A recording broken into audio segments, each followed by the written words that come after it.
नमस्कार मेरे प्रिय दर्शकों, श्री हरि के छठे अवतार परम वीर परशुराम को बताया गया है, जिन्होंने पृथ्वी पर क्षत्रिय राजाओं के बढ़ते अत्याचार का नाश करने के लिए जन्म लिया था। कहते हैं कि परशुराम का जन्म महर्षि जमद अग्नि और उनकी पत्नी रेणुका के यहाँ देवराज इंद्र के वरदान स्वरूप हुआ था।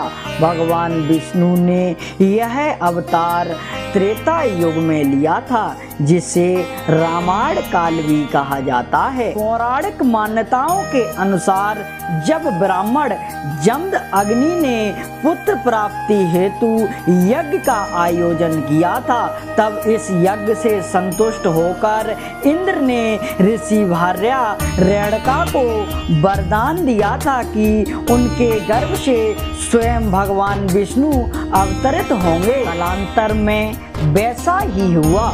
रेणुका की गर्भ से श्री हरि ने परशुराम के रूप में जन्म लिया।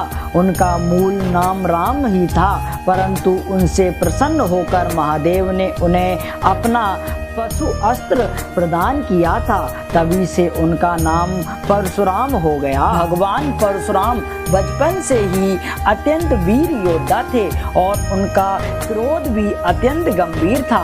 उनकी प्रारंभिक शिक्षा ऋषि विश्वामित्र एवं ऋचिक के पास हुई थी, मगर उन्हें वैष्णव मंत्र महर्षि कच्छप ने प्रदान किया था। भगवान परशुराम अस्त्र विद्या के ज्ञाता थे और महाबली भीम और दुर्योधन जैसे कई योद्धाओं को उन्होंने इस विद्या की शिक्षा भी दी थी। वहीं एक बार की बात है कि धरा पर है आए वंश के क्षत्रिय राजाओं का अत्याचार बढ़ने लगा और वह किसी भी ब्राह्मण के पास जाते और उनसे उनका सब कुछ छीन कर ले आते। सब राजाओं में सबसे दुष्ट था राजा सहस्त्रबाहु अर्जुन, जो कि बेहद ही अत्याचारी थे।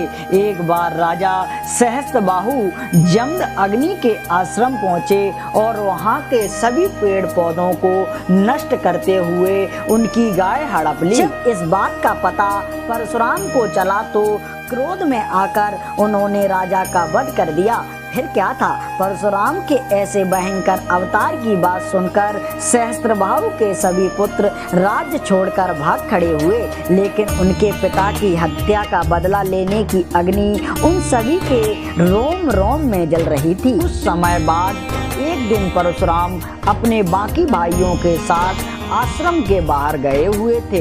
इस मौके का फायदा उठाते हुए राजा सहस्त्रबाहु के पुत्रों ने उस आश्रम पर हमला करते हुए ऋषि जमद अग्नि की हत्या कर दी। तब माता रेणुका अपने पति को इस हालत में देखकर मुमूर्ष हो गईं और जोर से रोने लगीं। परशुराम ने अपनी माता का क्रंदन आश्रम से कुछ ही दूरी पर सुन लिया था। वह जैसे ही आश्रम पहुंचे, अपने पिता को मृत देखकर क्रोध से उन्माद से हो गए।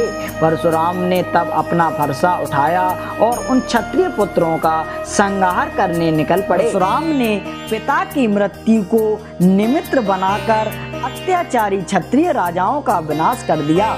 इस प्रकार भृगुकुल में अवतार लेकर प्रभु ने पृथ्वी का बोझ बन चुके अत्याचारी राजाओं का 21 बार संहार किया था।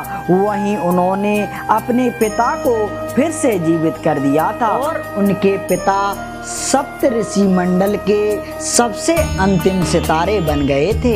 आगे चलकर परशुराम ने ऋषि अत्रि की पत्नी अनसुईया, अगस्त्य की पत्नी लोपामुद्रा एवं अपने प्रिय शिष्य अकृतबड़ के सहयोग से एक विशाल नारी जागृत अभियान का संचालन भी किया।